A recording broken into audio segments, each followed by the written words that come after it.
جی بسم اللہ الرحمن الرحیم۔ آج ہم نے جس موضوع کو ڈسکس کرنا ہے وہ ہے فرشتوں پر ایمان۔ ٹھیک ہے، فنڈامنٹل بیلیفز میں سے یہ ہمارا لاسٹ ٹاپک ہے، فرشتوں پر ایمان کے حوالے سے۔ فرشتوں کے پروں کا تذکرہ خاص طور پہ قرآن مجید نے کیا، جیسا کہ سورہ فاطر میں ہے، الحمدللہ فاطر السماوات والارض جاعل الملائکہ رسلا اولی اجنحۃ مثنی و ثلاث و رباع۔ کچھ فرشتے ہیں جن کے 2 پر ہوتے ہیں، کسی کے 3، کسی کے 4، یعنی ان میں بھی تخلیقی اعتبار سے کیا فرق ہے۔ یزید فی الخلق ما یشاء، اور جس کے اللہ تعالیٰ جتنے پر چاہتے ہیں بڑھا دیتے ہیں۔ اس سے ایک اشارتاً یہ بات محسوس ہوتی ہے کہ جیسے اس کے پروں کی تعداد بڑھتی چلی جاتی ہے، اس کی قوت میں اضافہ ہوتا چلا جاتا ہے۔ واللہ اعلم، مطلب ہم یہ بات یقین سے نہیں کہہ سکتے، لیکن جس انداز سے اللہ نے ذکر کیا اس سے یہ محسوس ہوتا ہے۔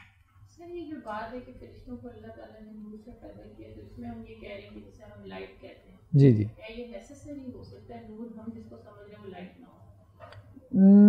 نہیں، ایسا نہیں ہے، کیونکہ نور سے مراد دیکھیں نا، جیسے اللہ تعالیٰ نے تراب کہا تو تراب سے مراد مٹی ہے۔ اللہ تعالیٰ نے جب خطاب کیا ہے تو ظاہری بات ہے جس زبان میں خطاب کیا ہے تو اس زبان کو جو بولنے والے تھے ان کے ذہنوں میں جو معنی تھے ان معنی کا لحاظ کیا۔ اسی طرح قرآن مجید نے اس چیز کا انکار کیا ہے کہ فرشتوں کے اندر مذکر اور مؤنث کا کوئی کانسیپٹ نہیں ہے۔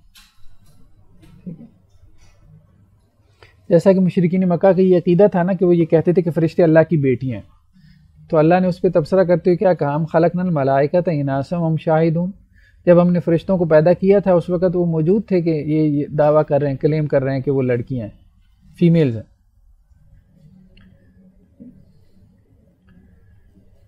تو قرآن مجید نے اس کا انکار کیا ہے، مطلب ان کی طرف کسی جینڈر کی نسبت نہیں کی۔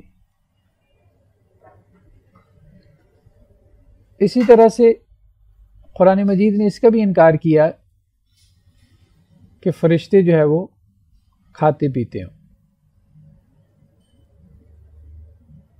مطلب وہ خور و نوش سے مبرہ ہیں۔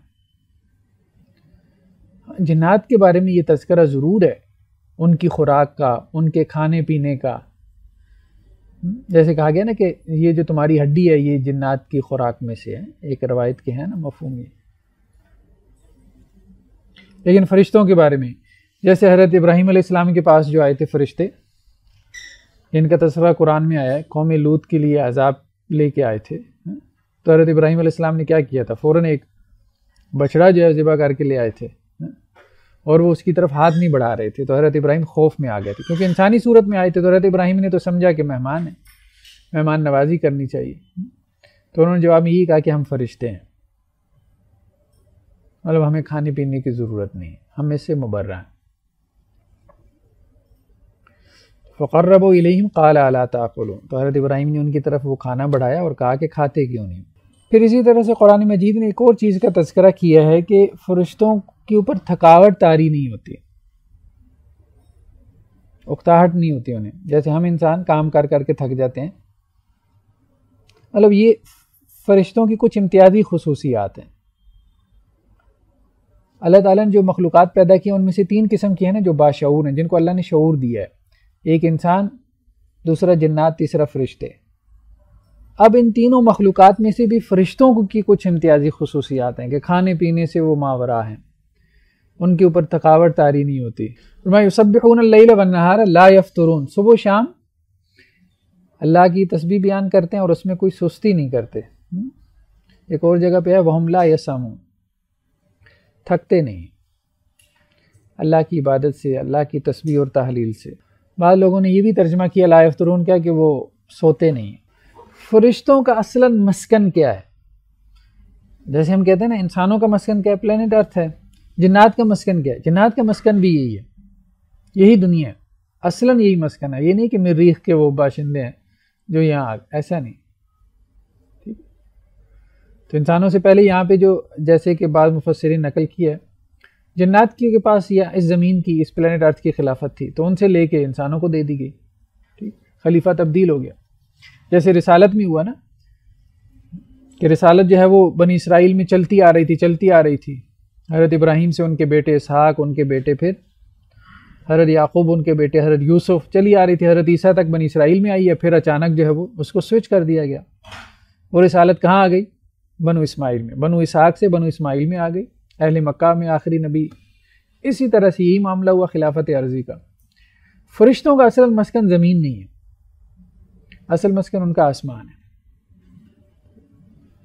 تو تکاد السماوات یتفطرن من فوقہن، یعنی کہ مطلب اتنے زیادہ فرشتے ہیں، بعض روایات میں آتے ہیں جیسے آسمان پھٹ جائے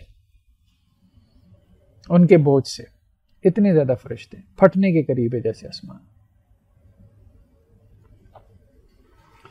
ایک اور جگہ پہ اللہ تعالیٰ نے کہا فَإِنِ اسْتَكْبَرُوا فَالَّذِينَ عِندَ رَبِّكَ، جو آپ کے رب کے پاس ہیں، ٹھیک ہے، اللہ کے پاس کہاں؟ آسمانوں میں۔ تو جو آپ کے رب کے پاس ہیں یعنی فرشتے، وہ اللہ کی تسبیح بیان کرتے رہتے ہیں صبح و شام۔ تو بہت سارے مقامات میں نزول کا وَمَا نَتَنَزَّلُ إِلَّا بِأَمْرِ رَبِّكَ، ہم آپ کے رب کے حکم سے نازل ہوتے ہیں۔ اصل مسکن ان کا آسمان ہے، ہاں دنیا میں ان کا نزول ہوتا رہتا ہے۔ جہاں تک یہ بات ہے کہ فرشتوں کی تعداد کے حوالے سے مطلب شاید تینوں مخلوقات میں سب سے بڑھ کے فرشتوں کی تعداد ہے۔ ایک بات تو یہ ہم اس کو کہہ سکتے ہیں کہ کنفرم کر سکتے ہیں۔ انسانوں کی تعداد تو ہم جانتے ہیں کتنے ہیں، 7-8 ارب ہوگی۔ جنات کی تعداد البتہ ہم سے زیادہ ہے، مطلب ان لوگوں کی بات کر رہا ہوں کہ جن کا براہ راست جنات سے کوئی انٹریکشن ہوتا ہے۔ جیسے کسی مریض پہ کوئی جن حاضر ہو گیا تو اس سے پوچھ لیا ہاں بھائی کتنے ہوتا ہوں، تو وہ کہتے ہیں ہم انسانوں سے کافی زیادہ ہیں، 4-5 گنا زیادہ ہیں یا 5-7 گنا زیادہ ہیں، واللہ عالم۔ لیکن یہ ہے کہ اکثر کا کہنا یہی ہوتا ہے، اور بظاہر محسوس بھی ہوتا ہے کیونکہ جنات جو ہے وہ پہلے سے ہیں، ابلیس جو ہے وہ آدم سے پہلے سے ہے، جسے ہم تمام جنات کا باپ کہہ سکتے ہیں، تو اس لیے ان کی تعداد محسوس ہوتا ہے کہ زیادہ ہے۔ پھر ان کی عمریں بھی لمبی ہیں، یہ بھی ان کو جو ہے وہ ایک عہد حاصل ہے۔ تو فرشتوں کی تعداد لیکن جنات سے بھی زیادہ ہے، ٹھیک ہے۔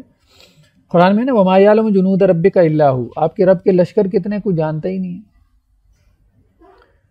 اور ایک روایت میں اللہ کے وسلم نے کہا بیت المعمور تو پتہ ہے نا، آپ صلی اللہ علیہ وسلم جب معراج پہ گئے تو آپ نے کہا کہ اس دنیا کا یہ جو قبلہ ہے بیت اللہ ہے، خانہ کعبہ، اس کے بالکل اوپر 7 آسمانوں پہ ایک بیت اللہ ہے جس کا نام کیا ہے؟ بیت المعمور، آباد گھر۔ تو وہ فرشتوں کا بیسیکلی قبلہ ہے۔ تو فرشتے اگر طواف کرتے ہیں تو گویا کہ وہ یہاں زمین میں آ کے، مطلب اصلاً ان کا قبلہ یہاں نہیں ہے، اصلاً ان کا قبلہ کہاں ہے؟ 7 آسمانوں کے اوپر۔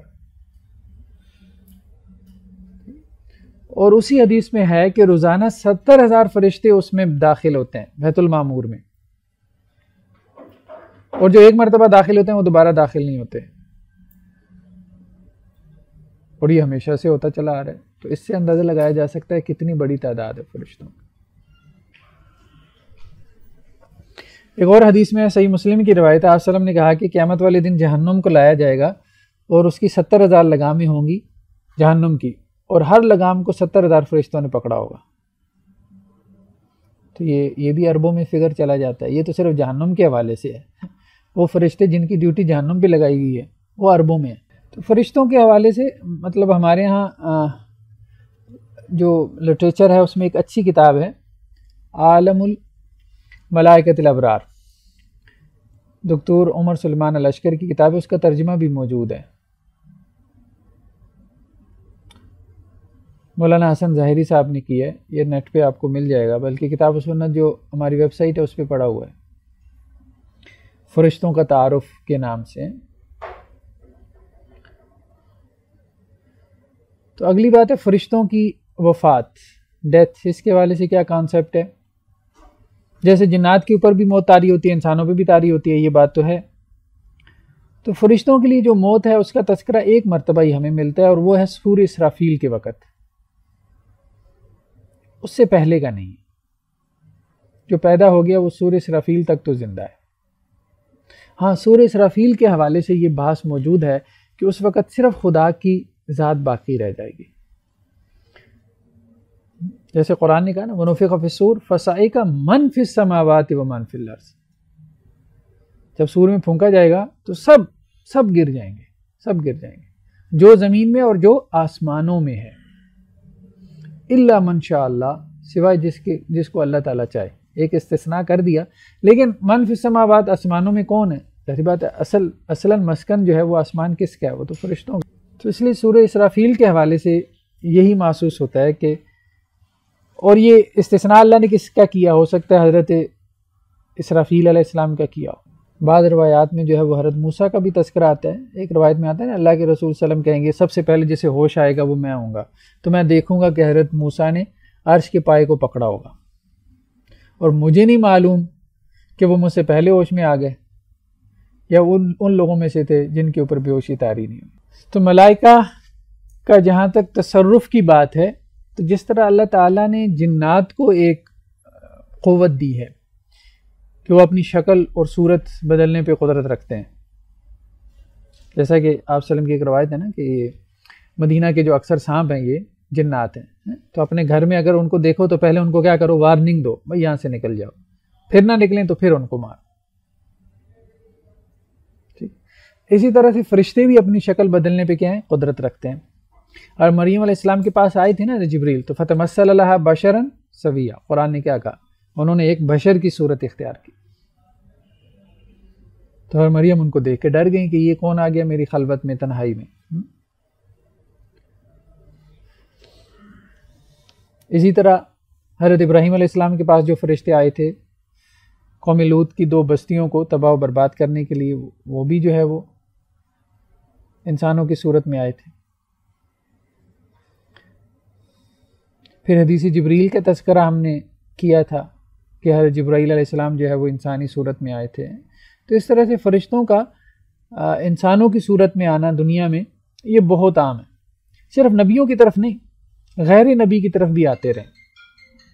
ٹھیک ہے، جیسا ایک روایت ہے نا، شاید ہم نے اس کو کبھی ذکر کیا ہو، کہ ایک صاحب جا رہے تھے تو رستے میں ایک فرشتہ انسانی صورت میں ان کو ملا، بھائی کہاں کو جا رہے ہو؟ میں فلاں بستی جا رہا ہوں۔ فلاں بستی کیوں جا رہے ہو؟ وہ فلاں جو ہے نا وہ اللہ کے ایک نیک بندے کو، یا فلاں عالمی دین سے ملاقات کے لیے جا رہا ہوں۔ کیا اس نے تم پہ کوئی احسان کیا؟ نہیں، کوئی احسان نہیں ہے۔ اور کیا وجہ ہے؟ کوئی کام کچھ بھی نہیں، کس لیے؟ بس اللہ کی محبت کی وجہ سے۔ تو اس نے کہا بھائی اللہ نے مجھے بھیجا ہے کہ جس طرح تو اللہ کے بندے سے محبت رکھتا ہے، اللہ تعالیٰ اسی طرح تو اس سے محبت رکھتے ہیں۔ اسی طرح سے مختلف انسانوں کی طرف فرشتوں کا آتے رہنا بہت ساری حدیث میں ثابت ہے۔ وہ ایک واقعہ تو آپ نے پڑھا ہوگا نا کہ اللہ تعالیٰ نے جو ہے وہ پچھلی قوموں میں سے کسی قوم کی طرف جو ہے وہ ایک فرشتہ بھیجا۔ ایک وہ تھا جو نابینا تھا، ایک وہ تھا جو کوہڑی تھا، جس کو برس کی بیماری تھی، ٹھیک ہے، ایک وہ تھا جس کے بال نہیں تھے۔ تو اس نے ان سے پوچھا کہ کیا چاہتے ہو؟ تو بعد میں وہی فرشتہ ان کے پاس دوبارہ آیا ہے جب اللہ نے ان کو کے مال میں برکت دے دیے۔ ایک کی جو ہے وہ وادی اونٹوں سے بھر گئی، دوسری کی گایوں سے، تیسری کی جو ہے وہ بکریوں سے۔ تو اب کہا کہ بھئی اللہ کے راستے میں مجھے کچھ دے دو، تو انہوں نے کنجوسی دکھائی، 2 نے، ایک نے دے دیا۔ تو اس قسم کی روایات ہمیں ملتی ہیں فرشتوں کا آتے رہنا، مطلب صرف انبیاء کی طرف نہیں بلکہ غیر نبی کی طرف بھی۔ تو فرشتوں کا مختلف صورتیں اختیار کرنا، تو فرشتوں کا جو علم ہے اس حوالے سے بھی ہمارے یہاں ایک ڈیبیٹ پیدا ہوئی ہے کہ کیا فرشتوں کا نالج انسان کے علم سے بڑھ کے ہے؟ مختلف قسم کی آراء ہیں۔ بظاہر یہ محسوس ہوتا ہے کہ جیسے انسان کا علم زیادہ ہے۔ وعلم آدم الاسماء کلہا، اللہ تعالیٰ نے آدم علیہ السلام کو جب خلافت دینی چاہیے تو کیا کہا کہ ہم نے آدم کو تمام چیزوں کے نام سکھائے۔ پھر فرشتوں سے پوچھا بھائی ان کے نام بتاؤ، تو کہنے لگے اللہ ہمیں نہیں پتا۔ آدم سے کہا کہ آپ بتلا دیں، تو آدم نے بتلا دیے۔ تو اللہ نے کہا اس وجہ سے میں ان کو خلافت عرضی دے رہا ہوں۔ پھر قرآن مجید میں کئی مقامات پہ تذکرہ ہے کہ بہت ساری باتوں میں فرشتوں کا اختلاف ہو جاتا ہے۔ ایک روایت میں مسند احمد کی صحیح روایت ہے، اللہ کے رسول نے کہا کہ میں نے تمہارے رب کو اپنے خواب میں دیکھا ہے اور بڑی اچھی صورت میں دیکھا ہے۔ اب یہ ایک اور ڈیبیٹ ہے کہ اللہ کو خواب میں دیکھا جا سکتا ہے کہ نہیں، اس میں مختلف رائے ہیں۔ بہرحال تو اللہ کے رسول صلی اللہ علیہ وسلم کہتے ہیں کہ میں نے تمہارے رب کو اچھی صورت میں خواب میں دیکھا، اور تمہارے رب نے مجھ سے پوچھا کہ آپ کو پتہ ہے کہ وہ کون سی چیزیں ہیں جن سے گناہ معاف ہوتے ہیں اور درجات بلند ہوتے ہیں؟ تو میں نے کہا نہیں۔ تمہارے پروردگار نے اپنا ہاتھ جو ہے وہ میرے دو کندھوں کے درمیان رکھا جس سے میرا سینہ جیسے روشن ہو گیا. پھر مجھ سے یہی سوال پوچھا گیا. پھر میں نے کہا مجھے پتہ ہے کہ مالا اعلیٰ کے فرشتے جو ہے وہ اس بات میں جھگڑا کرتے ہیں، یعنی ان کا اس بات میں اختلاف ہے کہ کون سے نیکی کے اعمال ایسے ہیں کہ جن سے گناہ بالکل مٹ جاتے ہیں اور درجات بہت بلند ہوتے ہیں. تو ان کا اس میں اختلاف ہے. تو فرشتوں میں بھی، اور اللہ تعالیٰ نے اپنے رسول صلی اللہ علیہ وسلم کو اس کی خبر دے دی. مالا اعلیٰ کے فرشتوں میں اختلاف ہے، ابھی تک اختلاف ہے اور قیامت تک رہے گا، لیکن اللہ کے رسول صلی اللہ علیہ وسلم کو اس کی خبر دے دی گئی اور اللہ کے رسول نے خبر دے دی اپنی امت کو. تو خاص طور پہ انسانوں کے حوالے سے جو نالج ہے، انسانوں کے حوالے سے خاص طور پہ،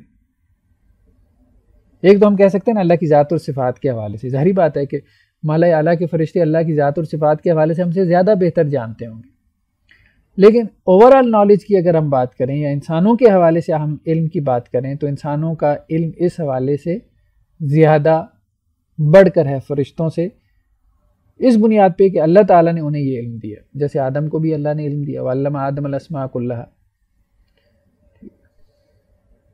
سر وہ ہمارے اعمال کے بارے میں اختلاف کر رہے ہیں. جی ہمارے اعمال کے بارے میں.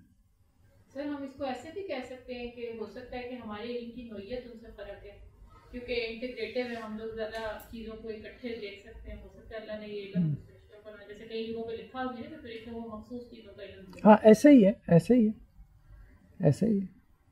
اپنے مخصوص علم میں جیسے اللہ کی ذات اور صفات کے حوالے سے وہ ہم سے بڑھ کے ہوں گے، لیکن اوور آل نالج میں وہ ہم سے پیچھے. سر ہر بلیف کا جو ایمان کے ہم اپنے پڑھتے ہیں کوئی نہ کچھ تقاضے ہوتے ہیں. یہ مجھے ہمیشہ اس میں کنفیوژن بھی ہے کہ فرشتوں پہ جو ایمان ہے، جی جی ٹھیک ہے ہمارا ایمان ہے، لیکن یہ اس کا آؤٹ کم کیا ہوتا ہے ہمارے بیہیویئر میں یا ہمارے ایٹیٹیوڈ میں؟ باقیوں کا تو سمجھ آتی ہے. ایک تو یہ ہے کہ اللہ تعالیٰ کی عظمت، اللہ تعالیٰ کی کبریائی. اب دیکھیں نا دنیا میں ایک جو بادشاہ ہے، اب اس بادشاہ کی عظمت، اس کی فورسز ہوتی ہیں نا، جتنے بڑا اس کے پاس جو ہے وہ جنگ و جدال کے لیے لشکر ہوگا، ٹھیک ہے، اتنی زیادہ اس کی عظمت، اس کی ہیبت کا ایک تاثر جو ہے وہ پڑتا ہے. تو فرشتوں کی جلالت، خود ان کی عظمت، خود ان کی بڑائی، پھر ان کی اتنی بڑی تعداد. جیسے اللہ تعالیٰ جو ہے وہ کئی مقامات پہ مشرکین سے خطاب کرتے ہوئے کیا کرتے ہیں، کہتے ہیں فرشتوں کے حوالے سے، جیسے قرآن میں کہا نا سند الزبانیہ، آؤ تم آؤ، ہم بھی اپنے ذرا فرشتوں کو پکارتے ہیں، ہم بھی اپنے فرشتوں کو ذرا بھیجتے ہیں. تو ایک تو اس کا یہ تاثر پڑتا ہے، اللہ تعالیٰ کی عظمت، اللہ تعالیٰ کی ہیبت، اللہ تعالیٰ کی کبریائی، اللہ کی بڑائی. ٹھیک ہے، دنیا میں بھی کسی بادشاہ نے اپنے فورسز کے ذریعے سے، یہ مطلب ہم اللہ تعالیٰ کو ضرورت نہیں ہے کہ اپنی فورسز کے ذریعے سے اپنی ہیبت اور کبریائی یا اپنی جو مطلب وہ بڑائی ہے اس کو اللہ تعالیٰ قائم کرے، امپلیمنٹ کرے. اللہ تعالیٰ اس کے بغیر بھی کر سکتا ہے، لیکن یہ ہے کہ چونکہ انسان اس سے واقف ہے نا کہ دنیا میں کسی جگہ پہ قبضہ کیا جاتا ہے، یا لوگوں کو اگر آپ کیا کرتے ہیں، غلام بناتے ہیں، یا لوگوں کے اوپر آپ حکومت کرتے ہیں، تو آپ اپنے فورسز کو ذریعہ بناتے ہیں. تو ایک طرح سے فرشتے اللہ تعالیٰ کی فورسز ہیں. پھر یہ ہے کہ فرشتوں کو جو مختلف کام اسائن کیے گئے ہیں کہ وہ اللہ کے حکم سے تدبیر کر رہے ہیں، ٹھیک ہے، تو اس میں یہ ہے کہ یہ فرشتے جس طرح سے اللہ کے حکم سے تدبیر کر رہے ہیں، تو ایک تو غلط عقیدہ جو ہے وہ تاریخ میں یہ پیدا ہو گیا تھا کہ لوگوں نے براہ راست ان کو پکارنا شروع کر دیا تھا. تو قرآن نے ایک اس کو بھی واضح کیا، کلیئر کیا. جیسے مشرکین مکہ نے خود انہی سے مانگنا شروع کر دیا تھا. بت پرستی کی ایک بڑی وجہ یہ بھی تھی، مطلب آپ گریک مائتھالوجی ہو، ہندوؤں کے ہاں جو مائتھالوجی ہے، آپ اس کی ہسٹری میں جائیں نا پیچھے سے، تو آپ کو یہی لگے گا جو مطلب جو قدیم ٹیکسٹ ہیں، سیکریڈ بکس ہیں، ان میں جو فرشتوں کے کانسیپٹس تھے وہی بعد میں بگڑتے بگڑتے کیا ہو گئے، خداؤں کا روپ انہوں نے دھار لیا.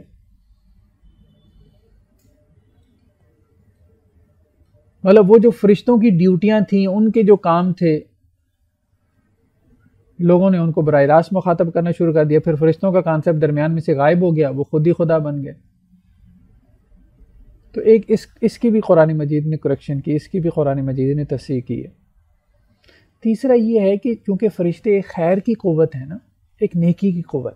جس طرح اللہ تعالیٰ نے ایک شر کی قوت پیدا کی شیطان، اسی طرح اللہ نے خیر کی قوت بھی پیدا کی، اور انسان کے اندر دونوں رجحانات ہیں، دونوں میلانات ہیں. تو گویا کہ انسان کو ایک فطری طور پہ جو ہے یا نفسیاتی طور پہ ایک تسکین حاصل ہوتی ہے کہ کوئی ایسی قوت بھی ہے جو مجھے خیر کی طرف کھینچنے والی ہے. جیسے انسان نیکی کا ارادہ کرتا ہے تو فرشتے کیا کرتے ہیں؟ اس کو گھیر لیتے ہیں. بعض روایات کا مفہوم ہے نا کہ انسان برائی کا ارادہ کرتا ہے تو اب شیاطین اس کے ساتھ لگ جاتے ہیں، اس کو برائی کی طرف کھینچنا شروع کر دیتے ہیں، اور جیسے ہی وہ نیکی کا ارادہ کرتا ہے، نیکی کی طرف قدم بڑھاتا ہے، فرشتے اس کو گھیرے میں لے لیتے ہیں، اس کو سپورٹ کرتے ہیں. لیکن سر فرشتے جو ہیں وہ اس چیز پہ نہیں ہے کہ انسان جس چیز کا ارادہ کرتا ہے وہ چاہے برا ہو چاہے اچھا ہو اس کو فیسیلیٹیٹ کرے اگر اللہ کہتا ہے؟ نہیں، برے ارادے میں تو نہیں ہے، برے ارادے میں تو نہیں ہے. باقی یہ بات ایک حدیث میں ہے کہ انسان جب نیکی کا ارادہ کرتا ہے تو فرشتہ لکھ لیتا ہے. مختلف قسمیں بیان ہوئی نا فرشتوں کی، ان میں سے ایک وہ بھی ہیں جو کرامن کاتبین کہلاتے ہیں، قرآن نے بھی ان کا تذکرہ کیا. ان کے بارے میں بعض روایات میں ہے کہ نیکی کا ارادہ کرے تو نیکی لکھ لی جاتی ہے، نیکی کر لے تو 10 گنا لکھی جاتی ہے، 10 سے 700 گنا بھی لکھی جاتی ہے. برائی کا ارادہ کرے تو برائی لکھی نہیں جاتی، برائی کر لے تو پھر اتنی لکھی جاتی ہے جتنی اس نے کی. حضرت عبداللہ ابن عباس کا قول ہے نا، وہ کہتے ہیں کہ دائیں طرف والے کو اللہ نے امیر بنایا ہے بائیں والے پہ. جب انسان نیکی کا ارادہ کرتا ہے تو دائیں طرف والا کیا ہے؟ وہ تو اس نے نیکیاں لکھنی ہے، وہ تو فوراً نیکی لکھ لیتا ہے. بائیں طرف والا جب دیکھتا ہے کہ اس نے گناہ کا ارادہ کیا ہے تو وہ گناہ لکھنے لگتا ہے، تو دائیں طرف والا کہتا ہے میں امیر ہوں، تم میرے پابند ہو، مامور ہو، تم نے گناہ لکھنا نہیں جب تک یہ کرے نا. جب وہ کر لیتا ہے تو پھر اسے کہتا ہے کہ اچھا جتنا کیا اتنا ہی لکھنا، زیادہ نہ لکھنا، اور تم اس کے پابند ہو. تو یہ اللہ تعالیٰ نے مطلب زیادہ فیسیلیٹیٹ کیا ہمیں خیر کے اعتبار سے فرشتوں کے ذریعے سے. فرشتوں کی جو عبادت کا تذکرہ ہے عام طور پہ قرآن مجید میں وہ 2 قسم کی، ایک تو تسبیح و تحلیل، بہت زیادہ تذکرہ ہے، دن رات اللہ کی تسبیح بیان کرتے ہیں. اور دوسرا جو ان کی عبادت کا تذکرہ وہ یہ ہے کہ اللہ کی احکامات کی امپلیمنٹیشن، لا یعصون اللہ ما امرهم ویفعلون ما یؤمرون، جو اللہ حکم دے بس وہ کرتے رہتے ہیں. مطلب کسی کو اللہ تعالیٰ نے اسائن کر دیا فلاں جگہ پہ جا کے بارش برسانی ہے، وہ اس پہ لگا ہوا ہے. کسی کو اسائن کر دیا لوگوں کی روح قبض کرنی ہے، وہ اس پہ لگا ہوا ہے. کسی کو اسائنمنٹ دی ہوئی ہے کہ اس نے سور پھونکنا ہے ایک خاص وقت پہ، وہ اس کے انتظار میں. تو جو اللہ کی طرف سے حکم ہے وہ اس حکم پہ جو ہے وہ اس اللہ کے اس حکم کی امپلیمنٹیشن میں وہ بھاگ دوڑ کرتے رہتے ہیں. حضرت جبریل علیہ السلام کا رسول اللہ صلی اللہ علیہ وسلم کے پاس آنا صرف وحی لے کر آنا نہیں تھا، یعنی صرف قرآنی وحی لے کر نہیں آئے حضرت جبریل علیہ السلام، اس کے علاوہ بھی آتے رہتے تھے. جیسے ہمارے علماء نے وحی کی 2 قسمیں کی ہیں نا، وحی جلی اور وحی خفی. وحی جلی وہ ہے جو قرآن کی صورت میں ہے، وحی خفی وہ ہے جو قرآن کے علاوہ ہے، یعنی جسے وحی مطلوب اور وحی غیر مطلوب بھی کہتے ہیں. ایک وہ جس کی تلاوت کی جاتی ہے وہ وحی، ایک وہ جس کی تلاوت نہیں کی جاتی. تو ایک روایت میں ہے رسول اللہ صلی اللہ علیہ وسلم کہتے ہیں کہ حضرت جبریل میرے پاس آئے اور انہوں نے مجھے نماز پڑھائی، پھر کہا پھر ایک اور نماز پڑھائی، پھر ایک اور 5 مرتبہ اللہ کے رسول نے کہا، یعنی 5 نمازیں آ کے حضرت جبریل علیہ السلام نے سکھائیں. حضرت جبریل امام تھے، اللہ کے رسول صلی اللہ علیہ وسلم ماموم تھے، مقتدی تھے. تو قرآن نے تو صرف کہا نماز پڑھیں، لیکن نماز کیسے پڑھنی ہے حضرت جبریل علیہ السلام نے آ کے باقاعدہ اس کو سکھایا. یہ صحیح روایات میں موجود ہے. تو گویا کہ قرآن کے علاوہ بھی حضرت جبریل علیہ السلام کا نزول ہوتا تھا، ان کا آنا تھا. تو یہ بات فرشتوں کے حوالے سے بہت اہم بات ہے. مطلب خاص طور پہ وہ لوگ جو حدیث کا انکار کرتے ہیں تو ان کے حوالے سے یہ بات جو ہے نا وہ بیان کی جا سکتی ہے. پھر مختلف واقعات ہیں جن کا تذکرہ ہے فرشتوں کے حوالے سے. تو یہ ساری باتیں ایسی ہیں، ان کو میں نے جیسے کتاب کا آپ کے سامنے تذکرہ کیا ہے، یہ اچھی کتاب ہے فرشتوں کا تعارف. تو اس حوالے سے انہوں نے تقریباً تمام واقعات احادیث میں جو ہیں جمع کر دیے ہیں فرشتوں کے حوالے سے، جس سے ان کا ایک تصور ہمارے سامنے آ جائے کہ فرشتے کیا ہیں، کیا کرتے ہیں، ان کی کیا صفات ہیں. کن افعال کے اوپر وہ معمور ہیں. بہت ساری روایات ہیں نا، جیسے کہا گیا کہ کچھ فرشتے ایسے ہیں جو دنیا میں گھومتے پھرتے رہتے ہیں، جہاں دیکھتے ہیں کوئی لوگ قرآن مجید پڑھنے پڑھانے کے لیے جمع ہیں تو وہ کیا کرتے ہیں، گھیرا بنا لیتے ہیں، تانتا باندھ لیتے ہیں، آسمانوں تک پہنچ جاتے ہیں. اللہ تعالیٰ ان سے پوچھتے ہیں اچھا کیا ہوا ہے بھائی؟ تو یا اللہ کچھ لوگ ہیں زمین میں وہ آپ کی کتاب جو ہے وہ اس کی تدریس کر رہے ہیں، کیا چاہتے ہیں؟ مغفرت چاہتے ہیں، میں نے ان کو معاف کر دیا. اور جنت چاہتے ہیں، میں نے جنت دے دی. اور جہنم سے پناہ مانگ رہے ہیں، میں نے تم گوار ہو، میں نے انہیں جہنم سے بچا لی. اسی طرح سے اور بہت ساری روایات ہیں، کثرت سے ہیں، مختلف اعمال کے ساتھ جو ہے. جیسے ایک روایت میں اللہ کے رسول نے کہا ایک آدمی جماعت کے ساتھ نماز پڑھتا ہے، اس کے بعد اپنی جگہ پہ بیٹھا رہتا ہے. جتنی دیر تک بیٹھا رہتا ہے ایک فرشتہ جو ہے وہ اللہ تعالیٰ مقرر کر دیتے ہیں جو اس کے لیے دعا کر، اللہم اغفر لہ وارحم، یا اللہ اس کو معاف فرما، اس کے اوپر رحم کر، اس کو معاف فرما، اس کے اوپر رحم کر. منکر نکیر کا تذکرہ ہے، جیسے آپ قبر میں آپ کو دفن کیا جاتا ہے تو منکر نکیر آ جاتے ہیں سوالات پوچھنے کے لیے، تیرا رب کون ہے، دین کیا ہے تیرا، اور رسول اللہ علیہ وسلم کے بارے میں پوچھا جاتا ہے کہ ان کے بارے میں تمہاری کیا رائے ہے. ٹھیک، تو مختلف فرشتوں کا تذکرہ ہے احادیث کے اندر، تو وہ تمام احادیث انہوں نے اس میں جمع کر دی. ٹھیک ہے جی، کافی ہے. بس یہ ہمارا بنیادی طور پہ تو جو ایمانیات ہے ان کا جو فنڈامنٹل بلیفز تھے ان کا ایک اوور ویو ہم نے لے لی. ٹھیک ہے جی، سبحانک اللہم و بحمدک نشہد ان لا الہ الا انت